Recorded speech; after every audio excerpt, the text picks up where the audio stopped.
মুসলমান হিসেবে আমরা কম বেশি সবাই দোয়া করি। এটা অনেকটা স্বভাবজাত বিষয়। তবে দোয়া করার সময় বেশ কয়েকটি বিষয়ের প্রতি গভীরভাবে খেয়াল রাখা দরকার।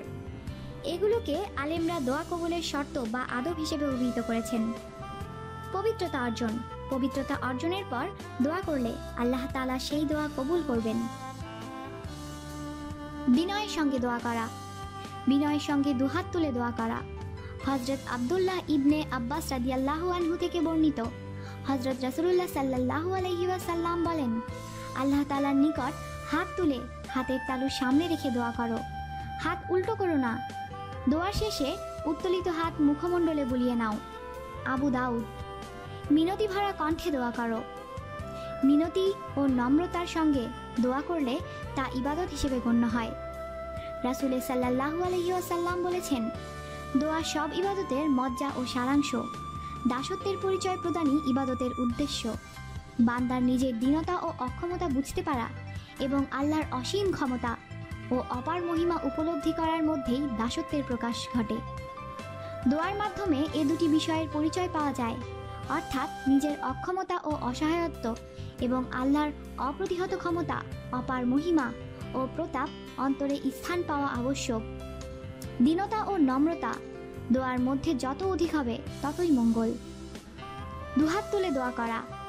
বিনয়, নম্রতা ও দাসত্ব প্রকাশ করার জন্য দোয়ার সময় দু হাতের তালু আসমানের দিকে রাখতে হবে এবং হাত সম্পূর্ণ সম্প্রসারিত করে দু হাতের মধ্যে 2/1 আঙ্গুল পরিমাণ ফাঁকা রাখতে হবে।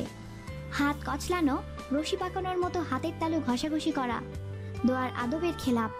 মনে রাখবেন, আপনি শাহেনশাহের দরবারে হাত তুলেছেন, তাই এখানে কোনো ধরনের অমনোযোগিতা কাম্য নয়। এছাড়া দোয়া শেষে দু হাত তুলে দোয়া করে দোয়া শেষে হাত দুটি মুখমণ্ডলে মুছে নিবে। হাদিস শরীফে বর্ণিত আছে, যে হাত আল্লাহর দরবারে উত্তোলিত হয় তা একেবারে শূন্য অবস্থায় ফিরিয়ে দিতে তিনি লজ্জাবোধ করেন। আল্লাহর প্রশংসা ও দরুদ শরীফ সহ দোয়া করা। আল্লাহর প্রশংসা যেমন আলহামদুলিল্লাহি রাব্বিল আলামিন দোয়ার শুরুতে বলা। এছাড়া ইসমে আজমের সহিত দোয়া করা উত্তম। হযরত আসমা বিনতে ইয়াজিদ রাদিয়াল্লাহু আনহু থেকে বর্ণিত, রাসূলুল্লাহ সাল্লাল্লাহু আলাইহি ওয়াসাল্লাম বলেন, ইসমে আজম এই আয়াতদ্বয়ে রয়েছে, ওয়া ইলাহুকুম ইলাহু ওয়াহিদুন লা ইলাহা ইল্লা হুয়ার রহমানুর রহিম। সূরা বাকারা 163। আলিফ লাম মিম আল্লাহু লা ইলাহা ইল্লা হুয়াল হাইয়ুল কাইয়ুম। সূরা আল ইমরান 1।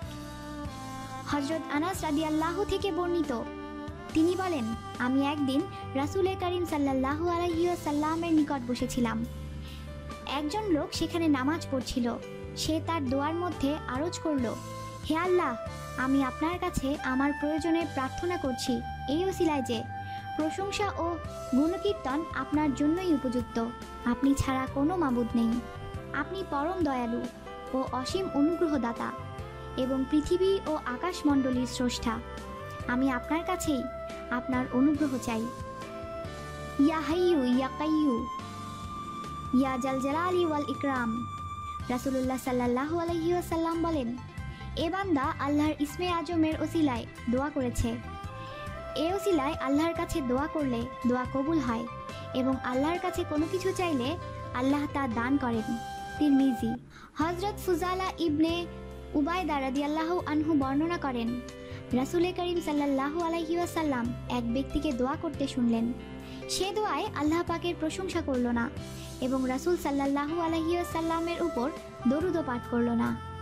এতে রাসূল সাল্লাল্লাহু আলাইহি ওয়াসাল্লাম বললেন, লোকটি তড়িঘড়ি করে দোয়া করেছে। তিনি লোকটিকে ডেকে আনলেন এবং তাকে অথবা উপস্থিত লোকেদেরকে লক্ষ্য করে বললেন, যখন তোমাদের কেউ নামাজ পড়ে তখন দোয়া করার পূর্বে তার উচিত আল্লাহ তাআলার প্রশংসা করে নেওয়া ও রাসূলের প্রতি দরুদ পাঠ করা। এরপর যা ইচ্ছা তা চাও। তিরমিজি ও আবু দাউদ। এক হাদিসে এসেছে, রাসূলুল্লাহ সাল্লাল্লাহু আলাইহি ওয়াসাল্লাম বলেছেন, যে ব্যক্তি দোয়া করার পূর্বে দরুদ শরীফ পড়ে তার দোয়া অবশ্যই কবুল হয়। মহান আল্লাহ তাআলা অসীম দয়ালু। দয়ার কিয়দাংশ কবুল করে অপর অংশ কবুল না করা তার স্বভাব নয়। এই হাদিসের সারমর্ম এই যে দরুদ তিনি অবশ্যই কবুল করে থাকেন। সুতরাং তিনি দরুদ কবুল করে দোয়ার অবশিষ্টাংশ অর্থাৎ প্রার্থনীয় বিষয় অগ্রাহ্য করেন না, শেষ পর্যন্ত উভয় অংশই কবুল করেন।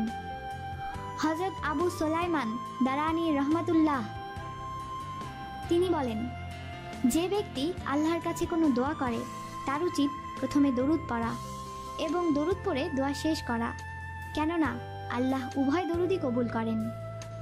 সুবহানাল্লাহ।